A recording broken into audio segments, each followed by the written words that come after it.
capítulo de número 45. Assim diz o Senhor ao seu ungido a Ciro, a quem tomam pela mão direita para bater as nações diante da sua face. Eu soltarei os lobos dos reis e abrirei diante dele as portas, e as portas não se fecharão. Eu irei diante de ti, endireitarei os caminhos tortos, quebrarei as portas de bronze, despedaçarei os ferrolhos de ferro, e te darei tesouro da escuridade, riqueza encoberta, para que saiba que eu sou o Senhor, o Deus de Israel, que te chama pelo teu nome. Glória a Deus. Nós estamos diante de uma palavra. Aleluia, Jesus. Glória a Deus. Estamos diante de uma palavra, Deus abençoe poder sentar. Estamos diante de uma palavra tão bonita, mas se isso não tivesse acontecido, mais ou menos 150 anos da vida de Ciro, Deus tinha prometido que iria libertar o povo de Israel, e esta é uma palavra que Deus já tinha falado há muito tempo. 150 anos é muita coisa.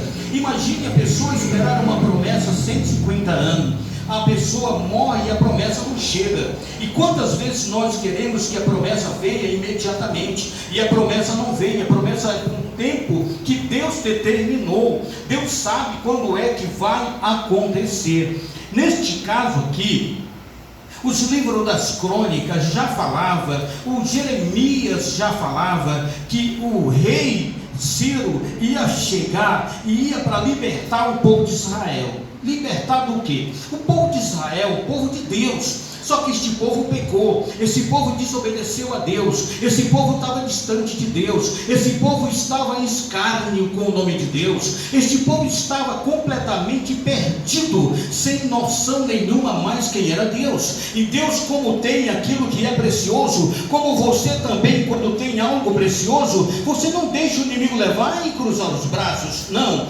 Deus tem o seu povo e zela por ele, e tem promessas na vida dele. E Deus então promete a Isaías fala uma palavra que há 150 anos vai se cumprir, mas o meu povo vai ser liberto. Desta feita, quando o povo pecou e se distanciou de Deus, Deus preparou então Nabucodonosor para invadir Israel, Jerusalém, e levar o povo cativo. Levou todos cativos para a Babilônia. Este homem era muito forte, levou todo o povo de Deus cativo para a Babilônia. Esse povo ficou subjugado, sendo escravo de Babilônia por 70 anos, quando Deus revela que, cumprindo-se os 70 anos, este povo iria voltar para Jerusalém. 70 anos, tempo suficiente para que este povo aprendesse por sofrimento o que é se distanciar de Deus. Então eu tenho um conselho para quem se distancia de Deus,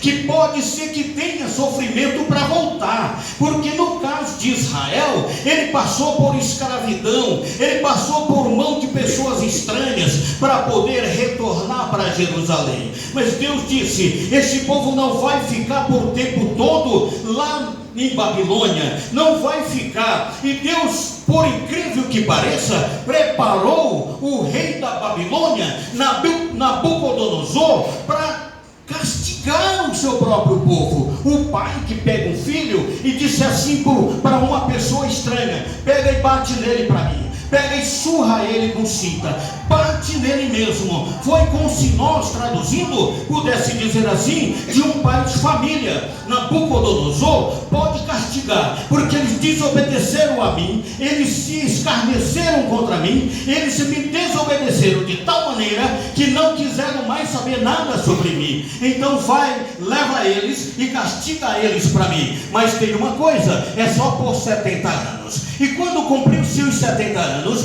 Deus agora fala que vai vir um libertador deste povo. O nome deste homem é Ciro. Quando nós olhamos na Bíblia, nós vemos no capítulo 44 do livro do profeta Isaías, o próprio Deus dizendo pastor Edson, ele próprio Deus disse: esse é o meu pastor, Ciro. Mas passe-me, se Deus não estivesse falando isso com uma pessoa que nem conhecia a Deus. Ciro nem sequer conhecia a Deus, mas agora Deus, o próprio Deus, está chamando Ciro de meu pastor. No capítulo 44, versículo 28, no capítulo 45, ele diz: eu te ungi.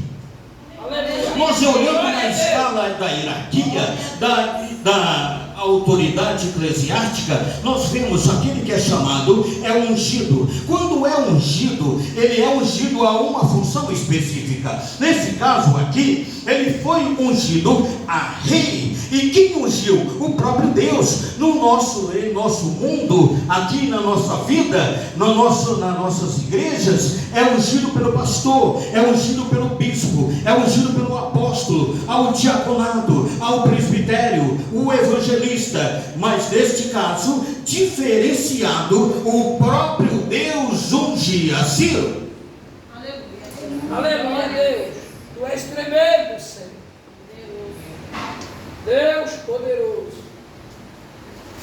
O próprio Deus unge a Ciro. Ele diz: ao meu ungido Ciro, a quem tomo pela mão direita. Imagine se você está com sua criança, um bebezinho que mal começou a andar. Você vai deixar ele andar sem você segurar na mão? Você vai andar na rua com ele sem segurar na mão? Eis-lhe, você vai deixar o Davi andar sozinho sem segurar na mão? Não vai, ninguém vai. Então aqui, Deus, ele se apoderou do coração de Ciro de tal maneira que Ciro fez. Está escrito que Ciro, ele veio para cumprir a vontade de Deus, tanto para libertar o povo de Israel, como também para cumprir nas determinadas funções, no que demanda Deus, na vontade de Deus. Ele está dizendo: eu seguro pela tua mão direita. Porque a mão direita é denominada de destra de Deus, é porque a mão direita é a mão onde você pega com firmeza. Ele está pegando na mão de Ciro com firmeza.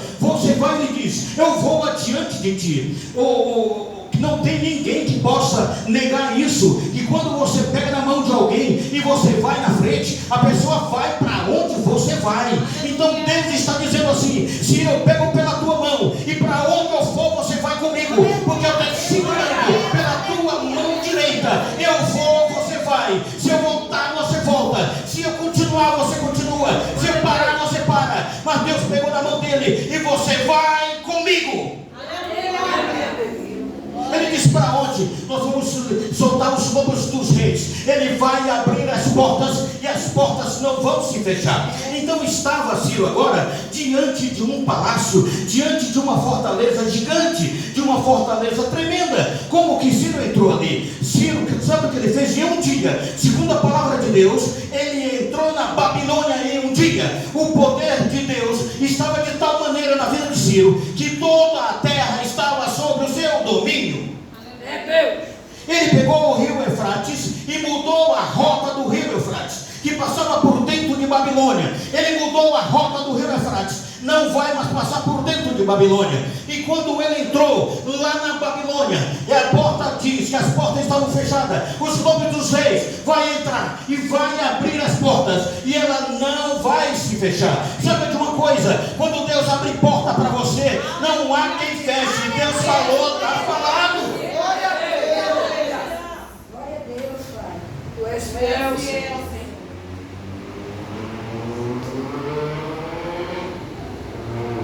Você vai por onde eu tenho que ir. Eu vou adiante de ti.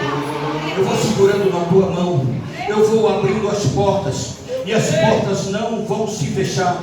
E mais, eu te darei o tesouro, as riquezas escondidas e o tesouro da escuridade. Sabe que muitos podem até pensar. E vamos então entender pelo lado lógico da situação. E não vamos usar aqui a nossa fé. Vamos usar pelo lado lógico, que se o tesouro que está escondido, vamos entender que Babilônia era uma terra muito rica em ouro, minério, e uma terra que havia muita riqueza escondida na terra. E agora Deus diz a Ciro: toda essa riqueza é tua. E agora Deus diz: o tesouro que está escondido, o tesouro que está escondido, que os homens não vê, é teu. Aquilo que ninguém viu é teu. Aquilo que você nunca presenciou é teu. Deus tem coisas para a sua vida tão grande, tão tremenda, porque se você imagina o que a riqueza que a terra pode produzir, o Brasil, ele produz um minério chamado nióbio, que só tem no Brasil. 98% desse nióbio é produzido no Brasil. Não se espante, porque o nome de Minas Gerais é, por acaso, não, senhores, por causa do minério que é extraído em Minas Gerais, e o restante lá na Amazonas, mais 98%, 2% só do Canadá, desse minério chamado nióbio. Por que ele não é tão falado? Por que ele não é tão comentado? Porque explorados por estrangeiro entraram no Brasil e estão explorando aquilo que é de mais precioso da terra do nosso Brasil. Está sendo explorado por estrangeiro. Mas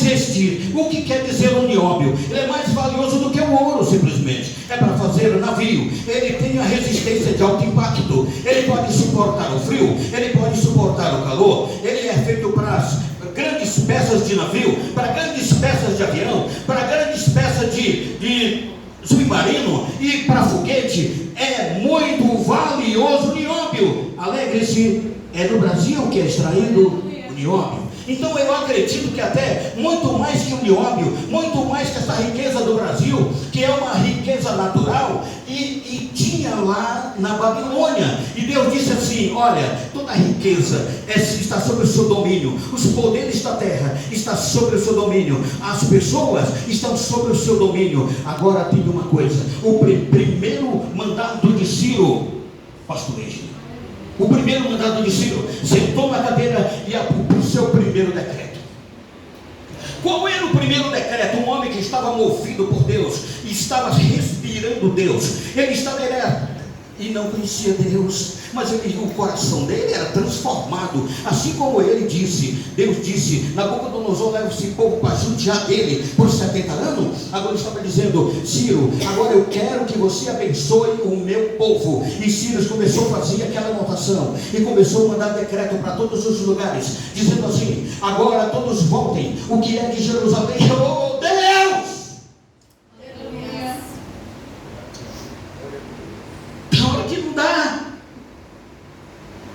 Quem é de Jerusalém, volte para Jerusalém. As famílias, os filhos, as mulheres, as crianças, voltem todos para Jerusalém, porque vocês precisam adorar o Deus vivo. O primeiro mandato de Ciro, ele tanto fez por carta, como fez a viva voz, dizendo: vocês sofreram até aqui, mas agora é a hora de vocês retornarem a Jerusalém para adorar a Deus. Ele olhando no palácio de Nabucodonosor, que antes era o que mandava ali, agora era Ciro. Ele olhava e via o utensílio que foi trazido de Jerusalém. Ele disse: levem todos. E foram 5.400 utensílios levados de volta para a casa de Deus em Jerusalém. Aleluia. Ciro disse: tudo que é de Deus vai voltar para Deus, tudo que o seu povo vai voltar para Deus, aquilo que é de adoração vai voltar para Deus. Ciro estava tão movido por Deus que meu Deus, tu és grande, Senhor. Deus estava respirando Deus. Ele disse: não vai ficar nada aqui que esse homem trouxe da casa do Deus vivo. Vai voltar tudo para onde ele nunca deveria ter saído. Ele falou isso em tom de voz. Ele falou isso por meio de decreto assinado. E todo o povo, a vocês que moram na circunvizinhança de Jerusalém, juntem todos, como ele tinha poder, e disse: todos que puderem vão ajudar a construir o templo de Deus vivo. Vão todos ajudar a construir o templo. Agora, mulher, criança, toda a força-tarefa, construir o templo de Deus e colocar de volta os utensílios para adoração ao Deus Saiba que quando você entra numa casa para adorar a Deus, feche os teus olhos e receba a palavra de Deus no teu coração, que ela vai fazer efeito na tua vida, na tua família. Tu és grande, Senhor. Todos tiveram que voltar. Todos tiveram que voltar. Nabucodonosor, pasme, aquele homem tão poderoso, obrigado, irmão João. Aquele homem tão poderoso, tão forte, que pegou o povo de Deus e judiou, mas claro, com a autoridade de Deus, que Deus permitiu. Agora, diz a Bíblia, que eles se tornaram escravos de Ciro. Eles se tornaram escravos de Ciro. Por quê? Agora quem governava era Ciro, e não Nabucodonosor. Fique de pé, vamos adorar o Senhor. É, meu Deus. Aleluia. Evolução do louvor. Glória a Deus. Quando alguém disser para você, não tem mais jeito. Talvez os babilônicos pensavam que tinha todo o poder na mão e que aquele povo estava sobre o seu domínio. Talvez lhe disseram, agora não tem mais jeito, esse povo não vai mais voltar, esse povo é nosso. Porque tudo aquilo que o povo de Deus faz prospera. Porque tudo aquilo que o povo de Deus faz dá rendimento, dá produção, dá produtividade. Então isso interessava muito para Nabucodonosor, porque tinha uma mão de obra muito gigantesca e produtiva. O rendimento era muito grande. E este povo estava sob o domínio de Nabucodonosor. Mas só que o que ele não sabia, que tinha data contada. Deixa eu falar uma coisa para você. Segundo o que está escrito em Salmo de número 30, versos de número 30 e verso de número 5, o choro pode até durar uma noite, mas a alegria vem pela manhã. Está dizendo que o choro tem prazo de validade, só vai durar a noite. Está dizendo que a alegria vem pela manhã, e depois da manhã continua. Aqui quando ele estava dizendo, o povo vai ficar só 70 anos, quem determinou isso foi Deus, o Deus do céu, e não passou de 70 anos. Ingrid, quando Ciro chegou, nem um dia só, ele fez um trabalho tão gigantesco, que assustava de tanto poder, de tanta glória que descia sobre aquele povo, porque ele estava cumprindo-se o decreto de Deus.